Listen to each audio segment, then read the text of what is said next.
solution nodi. So calculation of purchase consideration under net payment method alli purchase consideration ಮಾಡ್ಕೊಂಡಿರೋದು. First we have to find out old equity shares of A limited and B limited. So equity shares, number of equity shares find out ಮಾಡ್ಕೊಳ್ಳೋದಕ್ಕೆ formula ಗೊತ್ತಿದೆ. equity share capital divided by value per share. This is the equity capital of A limited and value per share is 10 rupees. Total number of equity shares is 3 lakh. So how they are discharging PC? Equity share capital calculate ಮಾಡಬೇಕಾದಾಗ first we have to consider old equity shares. Old equity shares ಎಷ್ಟಿದೆ? 3 lakh. How many shares they are getting in the new company? 6 shares. For how many shares? For every 5 shares they are getting 6 shares in the new company. And what is the value per share? 10 rupees is the value per share. So if you simplify, you will get 36 lakhs. Along with equity shares they are discharging in the form of cash also. Cash kuda ಕೊಡ್ತಿದ್ದಾರೆ. How much? 20,000 total ಮಾಡಿ. Then B company old equity shares 7,80,000, that is equity share capital of B limited divided by value per share. Equity capital of B limited, that is 78,000 and value per share is 10 rupees. So ಎಷ್ಟಾಗುತ್ತೆ? 78,000 shares. Again equity share capital, how many old equity shares are there? 78,000. How many shares they are getting in the new company? 1. For how many shares? For every 3 shares they are getting only the 1 share. So what is the value per share? 10 rupees. And cash, so cash payment ಅವರೇ ಡೈರೆಕ್ಟಾಗಿ ಕೊಟ್ಟಿದ್ದಾರೆ, that is 10,000 total up ಮಾಡಿ. Discharge of purchase consideration, so the same thing what you have calculated, how much in the form of equity shares and how much in the form of cash. 36 lakhs and 2 lakh 60, 20,000 and 10,000. So this is the total purchase consideration, that is 36 lakh 20 and 2 lakh 70 is the total purchase consideration. And the next thing, that is calculation of debentures. First, this is for A limited and this is for B limited. Old rate of interest is 8%. Old debenture capital that is given in the balance sheet is 7 lakh. Old interest, that is in rupees. So for 7 lakh, what was the interest that they were getting? 7 lakh into 8%, it comes to 56,000.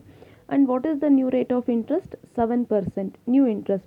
ಅಂದರೆ old ಎಷ್ಟು ಇಂಟ್ರೆಸ್ಟ್ನ receive ಮಾಡ್ತಿರ್ತಾರೋ even at the 7% also that the have to receive the same amount of interest. ಅಂದರೆ 8%ಗೆ 56,000 ಆದರೆ even for the 7% that the have to get 56,000.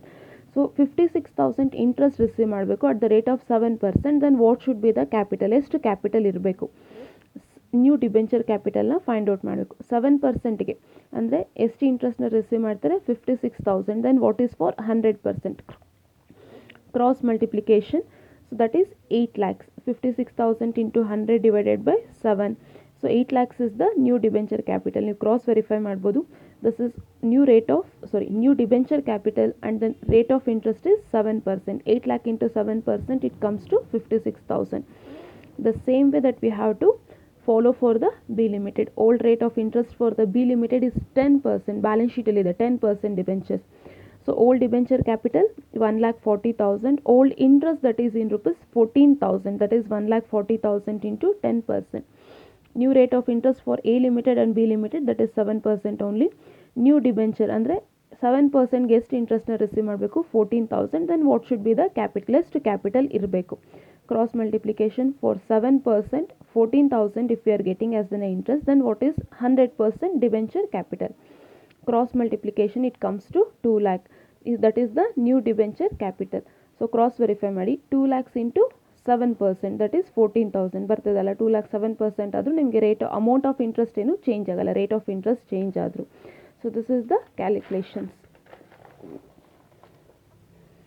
Next, ledger accounts in the books of A limited and B limited. First, realization account. So realization account ಅಲ್ಲಿ debit side ಇರೋ asset side ಇರೋದನ್ನೆಲ್ಲ debit ಸೈಡ್ಗೆ transfer ಮಾಡಿ. Goodwill and moreover year we have to consider balance sheet ವ್ಯಾಲ್ಯೂಸ್ನ consider ಮಾಡ್ತೀವಿ. Goodwill, freehold property, machinery, stock, debtors and bank, ಇದೆಲ್ಲ asset ಸೈಡಲ್ಲಿ ಇದೆ. ದೆನ್ ಲಯಬಿಲಿಟೀಸ್ ನೀವು ಐಡೆಂಟಿಫೈ ಮಾಡಿದ್ದೀರಾ, ಏನೆಲ್ಲ ರಿಯಲೈಸೇಷನ್ ಅಕೌಂಟ್ಗೆ ಟ್ರಾನ್ಸ್ಫರ್ ಮಾಡಬೇಕು? You have to transfer debentures, 8% debentures and 10% debentures. ನೋಡಿ ನಾನು ಸಪ್ರೇಟ್ ಬರ್ಕೊಂಡಿದ್ದೀನಿ. So that is of A limited it is 8% and of B limited is 10%. Bank overdraft, sundry creditors. Along with this we have to consider purchase consideration. Purchase consideration consider ಮಾಡಬೇಕು, that is in the name of purchasing company. So which is the purchasing company? AB limited. So ಇದಿಷ್ಟನ್ನ transfer ಮಾಡಿದಾದ್ಮೇಲೆ then you have to balance the realization account. So that is, you have to balance it as equity shareholders account. For A Limited, profit of 79,700 and of B Limited, loss of 2,38,000. This is realization account. Then AB Limited account. Realization account ಅಲ್ಲಿ ಏನಾಗಿದೆ ನೋಡಿ, by AB Limited account. AB Limited account ಅಲ್ಲಿ 2 realization account. Then how they are discharging the PC already calculate ಮಾಡಿದ್ದೀರಾ.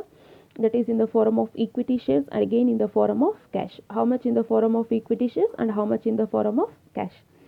Then equity shareholders account. Realization account ಏನೇನು liabilities assets transfer ಮಾಡಿದಿರ pending ಇದೆ, that is to be transferred to equity shareholders account. Balance brought down, this is capital. Share premium, general reserve, profit and loss account. Asset ಸೈಡಲ್ಲಿರೋ profit and loss ಅಕೌಂಟ್ನ debit ಸೈಡಿಗೆ transfer ಮಾಡಿದ್ದೀವಿ. B ಲಿಮಿಟೆಡ್ದು asset ಸೈಡಲ್ಲಿದೆ. Then realisation ಅಕೌಂಟಲ್ಲಿ to equity shareholders. Equity shareholders ಅಕೌಂಟಲ್ಲಿ by realisation account. Again in realisation account by equity shareholders. Equity shareholders ಅಕೌಂಟಲ್ಲಿ to realisation account. Then in AB Limited it is by equity shareholders account. In equity shareholders account, that is equity shares in AB Limited account. Then you have to balance. ಇದನ್ನು balance ಮಾಡಬೇಕಾಗುತ್ತೆ. Debit side ಆಗುತ್ತೆ. That we have the cash or the you have to balance it as cash or bank. Cash ಅಥವಾ bank ಅಂತ balance ಮಾಡಬೇಕಾಗುತ್ತೆ. That is 20,000 and 10,000. That we had deficit balance. Then cash or bank account loss thing to balance brought down. Balance ಶೀಟಲ್ಲಿ ಇದೆ ಅಲ್ವಾ cash, first ಅದನ್ನು brought down ಮಾಡಬೇಕಾಗತ್ತೆ. ಹೇಗೆ equity share ಕ್ಯಾಪಿಟಲ್ನ ಶೇರ್ ಹೋಲ್ಡರ್ಸ್ ಅಕೌಂಟಿಗೆ ಬ್ರಾಡೌನ್ ಮಾಡಿದ್ವು, in the same way the cash to be brought down to the cash or bank account, that is to balance brought down. Then realisation ಅಕೌಂಟಲ್ಲಿ ಟು ಬ್ಯಾಂಕ್ ಅಕೌಂಟ್ ಆಗಿದೆ. Bank ಅಕೌಂಟಲ್ಲಿ by realisation account. Then in A B limited it is by cash account. In cash account it is to A B limited account. In equity shareholders account it is to cash account. ಕ್ಯಾಶ್ ಅಕೌಂಟಲ್ಲಿ by equity shareholders account. ಇದರಲ್ಲಿ ನಿಮಗೆ ಗೊತ್ತಿರಬೇಕು, so ಲೆಡ್ಜರ್ಸಿಂದ ಲೆಡ್ಜರ್ಗೆ ಹೆಂಗೆ posting ಮಾಡಬೇಕು ಅಂತ. So ಈ cash ಅಕೌಂಟಲ್ಲಿ ಕಂಪ್ಲೀಟ್ ನಿಮ್ಗೆ ಬೇರೆ ಅಕೌಂಟಿಂದ ಕಂಪ್ಲೀಟಾಗಿ ಎಲ್ಲನೂ ಪೋಸ್ಟ್ ಮಾಡೋದೇ ಆಗುತ್ತೆ. So this is ledger accounts in the books of A limited and B limited. Next opening interest in the books of A B limited. Opening ಇಂಟ್ರೆಸ್ಟ್ನ ಮಾಡಬೇಕಾಗತ್ತೆ. ಸೊ ಇದರಲ್ಲಿ ಟೋಟಲಿ 4 ಇಂಟ್ರೆಸ್ಟ್ ಬರುತ್ತೆ. First, that is for purchase consideration due. What is due? Purchase consideration. Here we have to consider as business purchase. To whom it is due? That is liquidator of A Limited and B Limited. To liquidator of A Limited account, to liquidator of B Limited account. Then we have to transfer the assets. ಇಲ್ಲೆಲ್ಲ assets transfer ಮಾಡ್ತೀವಿ. If they have given realised value ಕೊಟ್ಟಿದ್ರೆ realised value ತೊಗೊಳ್ಳಿ. So your realised values are not given, so we have to consider book value.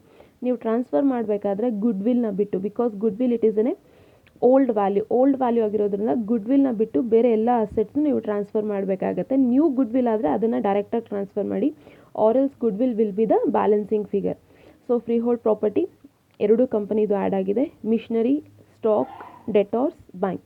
So ಇದೆಲ್ಲನೂ 2 ಕಂಪನಿದು add ಮಾಡಿ transfer ಮಾಡಿರೋದು.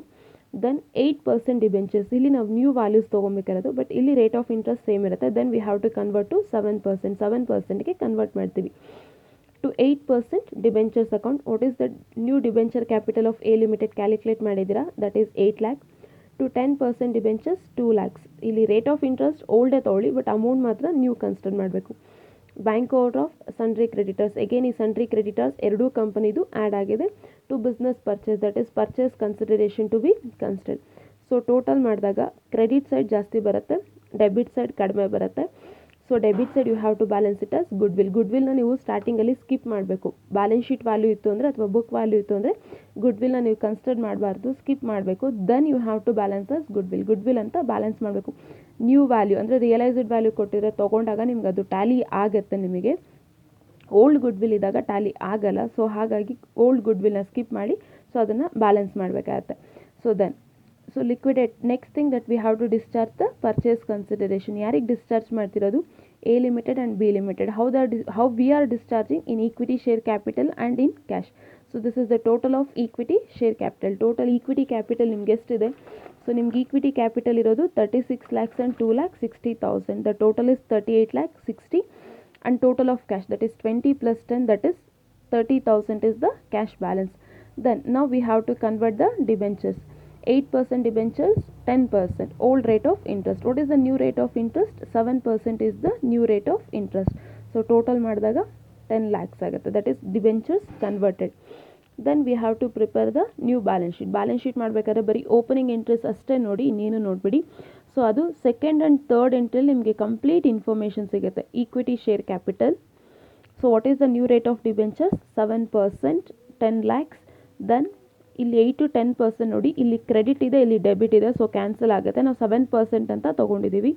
Bank overdraft and sundry creditors ಅದನ್ನು consider ಮಾಡಬೇಕು. ಈ business ಪರ್ಚೇಸ್ನ ಕನ್ಸಿಡರ್ ಮಾಡೋಷ್ಟಿಲ್ಲ, because this business purchase includes that equity shares and the cash. Equity ಶೇರ್ಸ್ನ ಇಲ್ಲಿ ತೊಗೊಂಡಿದ್ದೀವಿ, ಕ್ಯಾಶ್ ಈ ಕಡೆ ಅಡ್ಜಸ್ಟ್ ಮಾಡ್ತೀವಿ. ಸೊ ಹಾಗಾಗಿ ದೆನ್ ಅಸೆಟ್ಸ್, ಇಲ್ಲಿರೋ ಎಲ್ಲ ಅಸೆಟ್ಸ್ನು ಅಸೆಟ್ ಸೈಡ್ಗೆ ಟ್ರಾನ್ಸ್ಫರ್ ಮಾಡಿ.